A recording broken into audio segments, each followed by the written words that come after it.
क'क्राझार जिल्ला दुलाराय बर' फरायसा आफादा 50थि बोसोरसालि जथुम्माखौ पाटगाव दख्रानि सिङाव देग्लाय खुंदों आरो दिनै नैथि सान आरो नैथि सानाव क'क्राझार जिल्लानि सिङाव थानाय जोंनि मिरु दुलाराय बर' फरायसा आफादा 2019 मायथाइयाव मिरु रोंगौसा सायख' आनजाद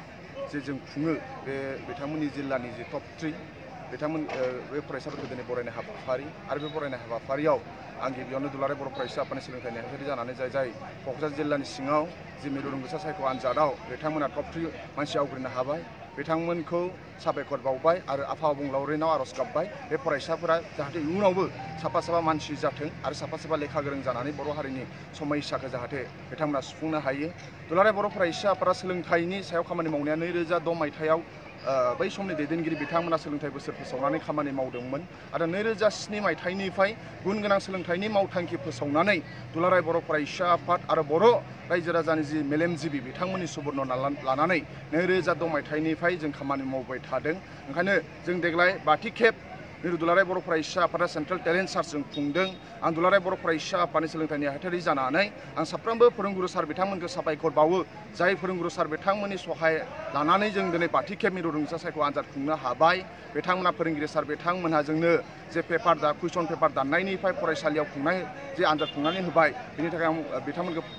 फोरोंगिरि सार बिथांमोनखौ साबायखर बावबाय। जोङो मिरु रोंगौसा सायख' आनजादाव जोङो मोनब्रै आयदायाव जों खुङो जे बे सिलेबास एकर्डिं टु सिलेबास मथे जायो। क्लास 9 आरो क्लास 10 खौ जों खुंनाय जायो सेन्ट्रेल हिसाबै आरो जिल्लाफोराव माखासे जिल्लाफोरा गावबागाव एमइ सेक्सनखौ खुङो। दा जों क्लास 9 आरो क्लास 10 खौ जों मिरु फरायसा आफादा खुङो हिसाबै क्लास 9 आरो 10 निफ्राय जों मोनब्रै आयदायाव खुङो मेथामेटिक्स आरो जेनेरेल साइन्स इंलिश आरो जिके। दा बे मोनथाम साबजेक्ट मेथामेटिक्स आरो जेनेरेल साइन्स आरो इंलिशआ एकर्डिं टु सिलेबास मथे जायो आरो जिकेआ जोङो जिअग्राफि हिस्ट्रि बा कारेन्ट एफेयार्सनिफ्राय जों खुङो जाहाथे फरायसाफोरा जाहाथे लाब जायो। आरो जों मिरु फरायसा आफादा 2014 मायथाइयाव गिबि खेबनि थाखाय जों खुंदोंमोन। बे गिबि खेबनि थाखाय खुंनायाव गोबां जोंहा एसे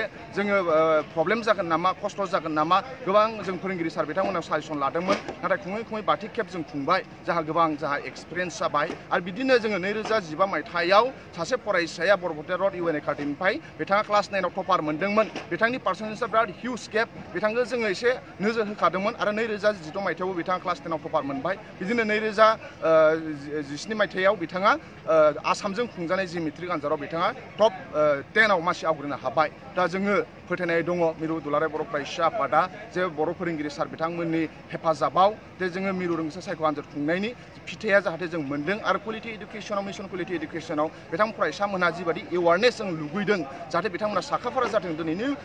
मुलुगानो बादायलु मुगा आरो बे मुगायाव जाहाथे फरायसाफोरा एडभान्स जानो हायो बेखौ जोङो बिनि नोजोरजोंनो जों खुंदों। दिनै बर' फरायसाफोरा जि स्पिडआव खारनांगौ बे स्पिडआव जों खारनो हायाखै। दिनै भारताव गुबुन इउनिभारसिटिफ्राव बर' फरायसाफोरा फरायहैनानै दङ स्टुडेन्ट हिसाबै। आसामाव बेसेबां मेडिकेल कलेज दङ मोनफ्रोमबो मेडिकेल कलेजाव बर' फरायसाफोर फरायहैनानै दङ नाथाय बैयाव जोङो फरायसा हिसाबै फाथायहरनो हादों नाथाय जोङो फोरोंगिरि हिसाबै फेकाल्टि हिसाबै जोङो फाथायहरनो हायाखै। दुलाराय बर' फरायसा आफाद आरो बर' बिजोंनि साफ्रोमबो फोरोंगिरि आरो बर'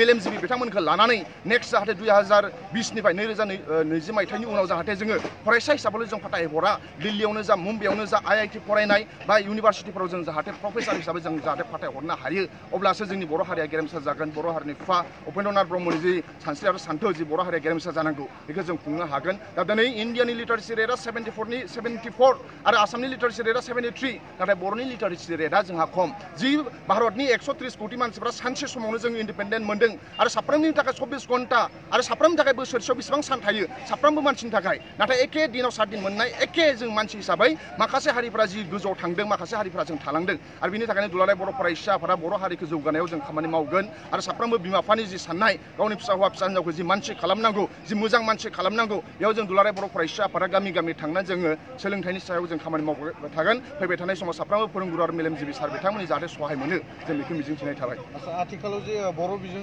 फरायसालियाव गोबां फोरोंगिरिफोरनि आंखाल गुदि फरायसालिनिफ्राय लानानै बेवहाय आसाम सरकार एबा बिटि सरकारनिसिम सारा माबाफोर बुंनो सानो नामा?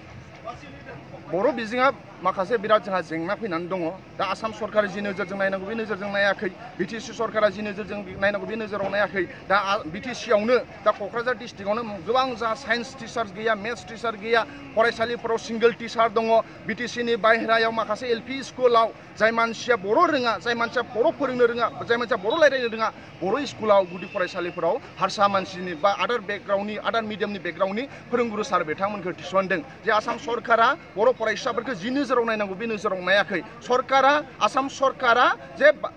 आसामनि 3 कौटि 20 लाख मानसिफोर बे 3 कौटि 20 लाखनि मानसिफोरनि गांनाय उखैनाय आरो जेंनाखौ बिथांमोना सुफुंनो होननानै दिनै भारत सरकारा डिजिटेल इन्डिया होनदों मेक इन्डिया होनदों माबा मोनसे made in India digital India माबा मोनसे बिथांमोना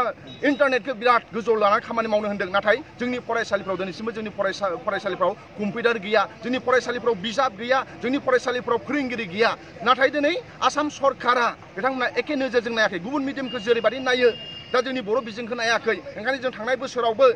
जानुवारिनि 2 थारिखनिफ्राय बिजाब रानो बिथांमोना फैबाय थानाय जानुवारिनि 2 थारिखआवबो बिजाब रानगोन थांनाय बोसोरावबो बिथांमोना असमिया मिडियामनिफ्राय गुबुन मिडियामनो जेरैबायदि बिजाब हरदों जोंनि बर' मिडियामनो जोंनो बिजाब हराखै ओंखायनो जों एबसुआ जों बुंदों आसामिस मिडियामनो जुदि लेखा हरनो हायोब्ला बर' मिडियामनोबो लेखा हरनो हानांगोन आदार मिडियामनो जुदि बर' मिडियामनि लेखा हराबा जोङो बिटिसिआव आदार मिडियामनि लेखाखौबो जोङो रानहोआ होननानै जों जेमोन लादोंमोन दा थांनाय बोसोराव जों आसामनि चिफ मिनिस्टारखौबो रायलायबाय देग्लाय जेरैखि जाया जों बिजाबखौ मोनथारनांगौ होननानै आसामनि चिफ मिनिस्टारा थांनाय बोसोर बुंदोंमोन जे बिथांमोना पेपार मिला खालामदों बिनि थाखाय बुक जिबायदि साफायनांगौ बेबायदि साफायनो हायाखै नाथाय देग्लाय जुदि जानुवारि 2 थारिखआव जुदि एखे रिपिट जायोब्ला दुलाराय बर' फरायसाफोरा जेरैबायदि नांगौ फरायसाफोरखौ फोरोंगुरुखौ आसामाव नुफेरै मोनसे आन्दलन जोङो बर' बिजोंनि जेंनाखौ लानानै बर' बिजोंनि फरायसाफोरा जि बिजाब मोना बेखौ लानानै जों आन्दलन खालामनो थाखाय आं आसाम सरकारनि सिगाङाव